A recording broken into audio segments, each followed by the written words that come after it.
Hello, my amazing grade 3 artists. Today we are getting our year in grade 3 started with an amazing project that is all about texture. Grade 3 is looking at how we can create texture that looks a certain way, but also feels a certain way. And reptile skin and scales is such a wonderful illustration of implied texture, which is texture that we can't feel, but we can see. We're going to be creating an oil pastel dragon eye to create that illusion of bumpy texture. Let's get started today by first planning what our dragon eye is going to look like.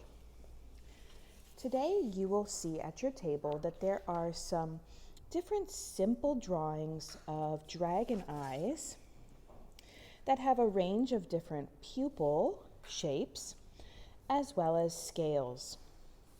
We are going to be creating our own version of a dragon eye using a simple template to begin. You'll be able to choose any of them and transform them into your own. I'm going to start with this nice simple one. And there are 3 things that we need to include in our dragon eye. We need an eyelid, a pupil, and scales. Let's start with the iris or pupil. We want our dragon eye to have kind of a crazy reptilian look. So including one that has a diamond shape or different highlights in it can create that illusion. I'm going to start with a diamond shape. And every eye, no matter what shape you do, needs to have a highlight area. This is where it's going to look shiny.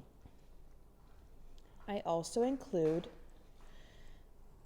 a place where I can add some additional detail.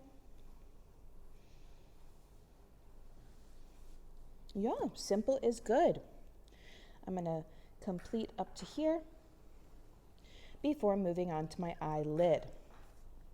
No matter what template you choose, we want to add a nice thick eyelid. And feel free to get creative with it. I'm going to add some spikes on mine.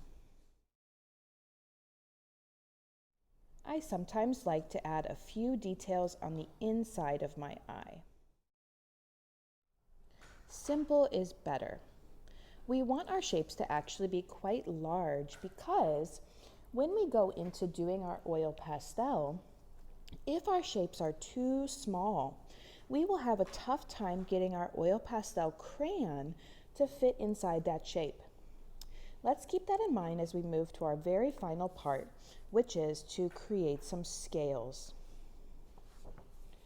With the goal of having implied texture, or the sensation of wanting to feel it, we really want to focus on creating overlapping shapes for our scales. To do that, I like to do nice, simple, bumpy shapes and build them up like bricks. So starting in the center of the next shape, continuing into it so that they overlap, just like that. Big shapes are better. And keep things pretty simple.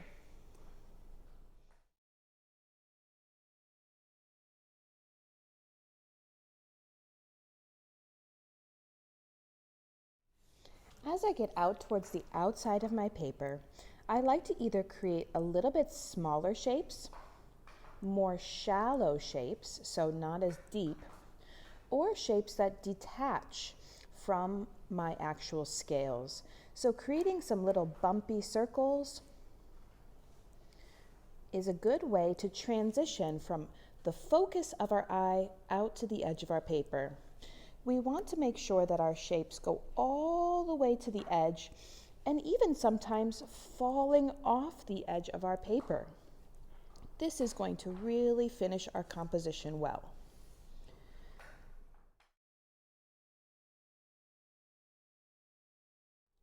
Okay, boys and girls, let's check. We have a pupil and iris, so an area that's going to be black and an area that's going to be colored. Highlights, so check, the center of our eye is finished. We have an eyelid on both the top and bottom, and we have overlapping scales that are a nice big size, finishing off into some smaller shapes off to the edge. The only last thing we need to do today is finish with our name, class, and number on the back of this paper. Next class, we're going to transform this one into our larger version that we will start adding our oil pastel to.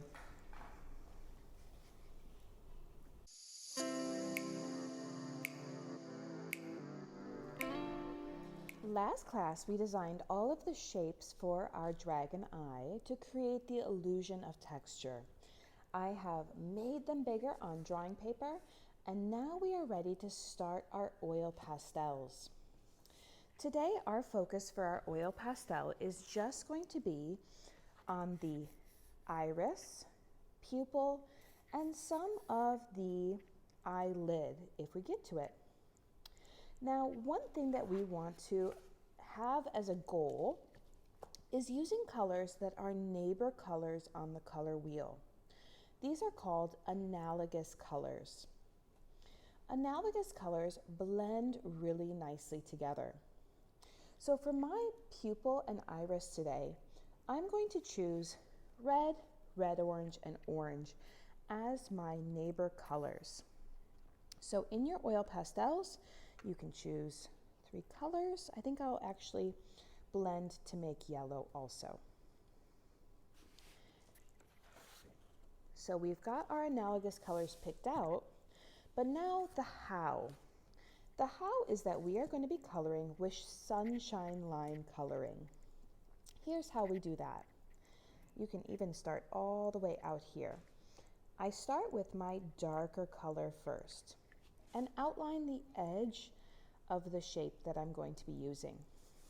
Turn your paper and color in and out towards the pupil of your eye.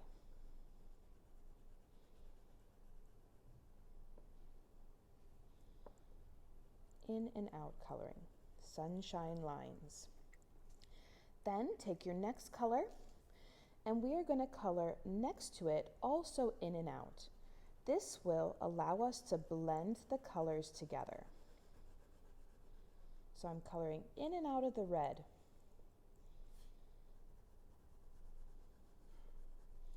Then take your last color and sunshine line coloring, blending those colors all together.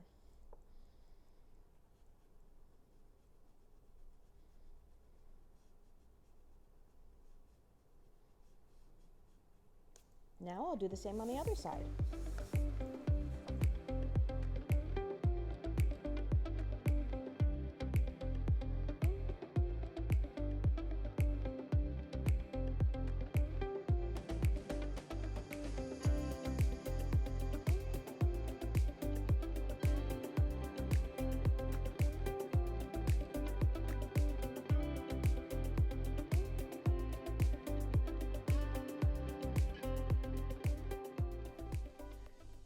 As I worked inside my eye, I continued to color in and out, and I actually switched to some of my cool colors because I know that on my color wheel after yellow, I can then introduce yellow-green and green.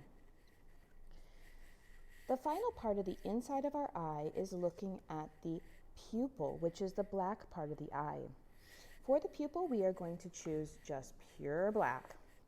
But we want to make sure to avoid adding anything on the inside of our highlights. This will help our eye look glossy and wet, just like a reptile eye.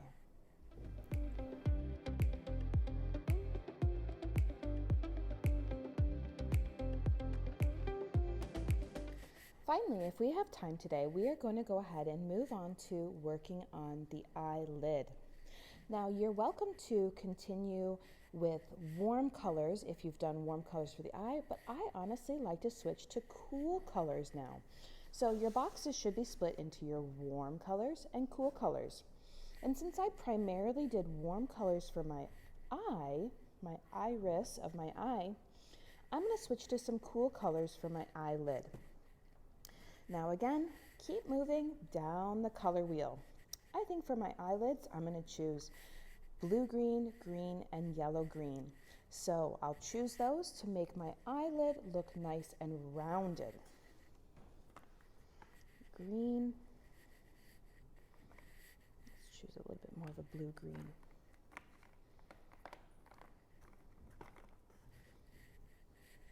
So I've got blue-green, green, and yellow-green.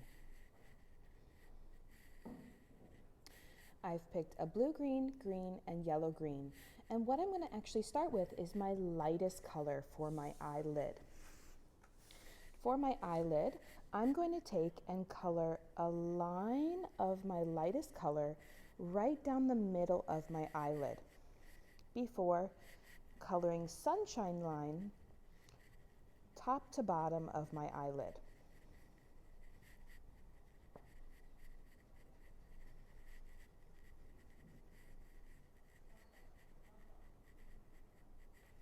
Next, take that medium color and color sunshine line next to it on both the bottom and top of your eyelid. And followed by your darkest color. We're going to come back to this light color though, so don't put that one back just yet. We're going to use it to blend our colors in a little bit more. For this darkest one, I know sometimes it's hard to do sunshine line coloring to begin. Use your oil pastel to outline your shape to avoid getting the oil pastel coming out to the edge of your shape. This is why it was so important to make sure that our shapes were big shapes, because our oil pastel crayons are so thick that they often escape the shape if they're too small.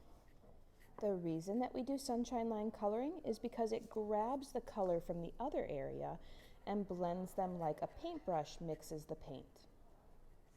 Our very final step is to revisit that lightest color. We're going to color one more time in the center to really blend those two colors together, creating a shiny, rounded eyelid for our dragon eye. Remember, our goal is to create the illusion of texture, and shiny, glossy, and round are all textures too. Even though they're not bumpy, things that are smooth can also look a certain way.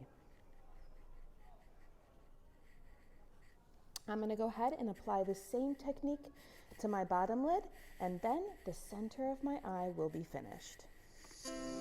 As we focused on adding some sunshine line coloring to the iris and pupil, as well as the lids of our dragon eye, we really want to create the illusion of a rounded shape with our blending of our oil pastel into a gradient. Not only that, but we are using friend neighbor colors on the color wheel. These are called analogous colors. Because I started with red and moved into my yellow areas for warm colors of my eye, I'm going to start transitioning into some of my cool colors for my scales. So for example, if you did your eye blues and purples, you may want to try some oranges and yellows for your scales. But for me, I'm going to keep going with my yellow-green and transition into some blues. Let's look at how we can create our scales to also have sunshine line coloring. Same idea as the lid of your eye. I'm going to focus on this scale here, and we're going to just color in and out with light first, then the next color, blue-green, and finally you can make some blue or maybe even a darker blue. This will make your scales look really dynamic. Again, we want to try to outline at the edge of the shape, but blend using coloring that goes in and out of the shape, or those sunshine lines. I sometimes like to also take an even darker color, so I'm using a dark blue, and outline right along the edge to create contrast on my shape. As I transition out, I can keep going with that type of pattern, but sometimes switch into another color. So I can start with my blue-green, do a lot more blue, and finish with that dark blue, or even transition into a purple. We can use our knowledge of the color wheel to transition our colors and continue to blend them, switching our colors as we go. So for example, in this dragon eye, I started with some blues, but then started adding purples and greens until I slowly transitioned into using only greens in this space. Blues and purples can transition into using pinks and then into oranges. This is a way that you can extend your depth in your work, is by transitioning not just from using one set of colors, but moving your colors along the color wheel as you move outside of the center of your eye.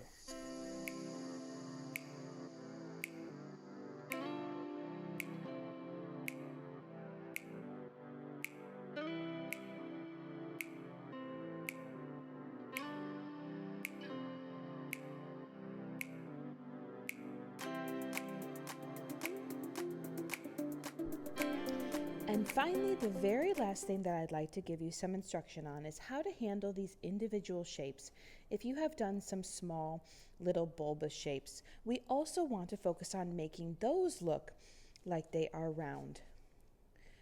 I would focus on using 3 values: a dark, a medium, so I'm doing a blue shape, and either the lightest value, so you could use something like this light blue, or even just white, can help to blend and create a round shape with a highlight on top.